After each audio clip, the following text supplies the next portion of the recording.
Dan and Phil are here. Hello. Hello. How are you? We're good, thank you. How are you? Oh, thank you for staying around after the end of your show. That's You're okay. welcome. I'm an owl anyway. I don't go to bed for another 10 hours. Oh, really? Yeah. Bit of an insomniac. One of those people. I got a mic right in front of your face. Hang on, that's going to bug me.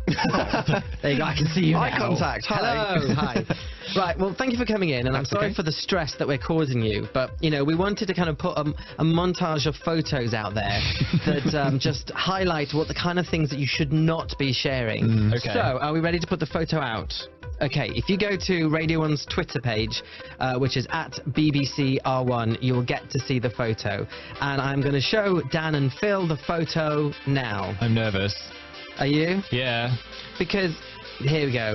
Oh, I like the one on the left. That looks particularly attractive. Yeah. Oh, no. That's great. That's very polite of you. Look at that Whoa, face. get my What was nipply photo off, please, Alan, producer what was Emma. that? More to the point. Do you know what? That's Emma's thing. The producer Emma, forget it. I'll come back to that in Well, 1 second. But okay. for now, you're being very polite about our little montage of you. Oh. In fact, the photos of you are fine. That's Yes. okay. I mean, I love the way that you went deep into my past to try and find the most horrendous single The moment. horrendous And we faces. really couldn't find much. And Oh, you although obviously that weren't might looking in the right sound- places. Oh, no. I had your fan base helping me all week trying to find these. So thank you to everyone out there. Oh, by the way, I've got to say, Jessica tried to contact you on Twitter. By the way, one of the callers that we had Yeah. tried to Oh. contact you, couldn't get hold of you because she spoke to a fake Dan, I believe. Oh, really? And so I wanted to let you know that she tried to contact you and she loves you. Oh, Okay. well, thank you very much. Hello, We love you Jessica. too. Ignore what the fake Dan was saying. Yeah, Exactly. he sucks. He's So annoying. why is it's so hard for us to find some dodgy photos of you? What have you done?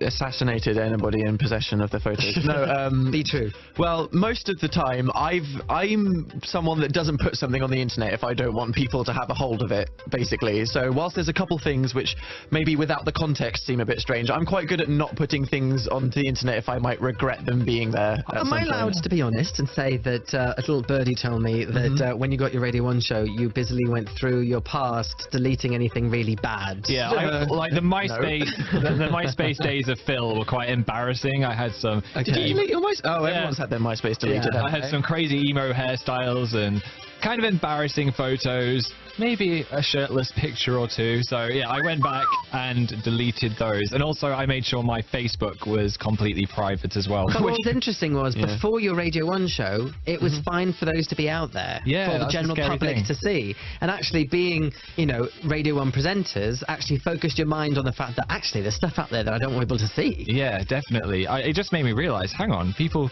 can find my mum on Facebook right now.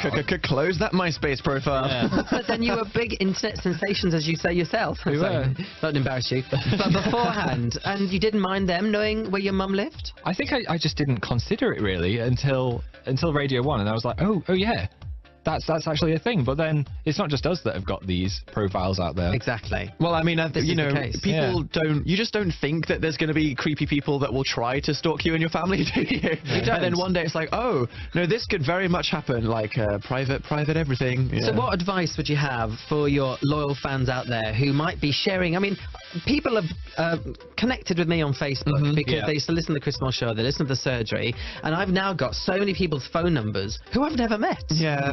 So any advice for these people? I'd say there is no reason for anybody to have a completely public Facebook profile. I knew a few people, like a few girls at school, that like to just have it, you know, like public so people could see the cool things they were doing in their profile pictures and stuff like that. But there is no reason to have a public Facebook profile. You should just make it so friends only. I'd just say be wary of who you're adding as well. As we had the example with the fake Dan, there are people pretending to be other people out there. A surprising amount of sneaky people, so be very careful. with Yeah, Facebook. I actually had an experience of that. I was talking to someone that I thought was a 17-year-old girl when I was younger for a right, while. And yeah. we were talking for a long time. Yeah. And it turned out she was a 46-year-old woman. Yeah, and it was, it was just kind of a shock to the system. Would you have shared as much information or spent as much time with her had you known she was actually 46 instead of... No, Ageist. because she was just conveying this fake personality. But thankfully, she wasn't a scary, dangerous person or No. anyone, or Okay, anything. But yeah. she could have been. Is the thing that shocked me. Well, I spoke to a friend of of mine at the beginning of the show who did the same,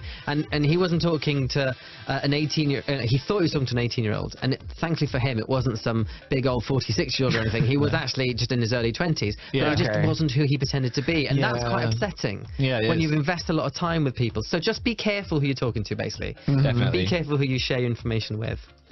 Dan and Phil, thank you very much for coming on the Search Tree. You're welcome. That's okay. It's the first time. We'll have to get you on one day to give, like, advice. I think, well, anything internet related, we've learned from several mistakes, so trust, we'd be happy.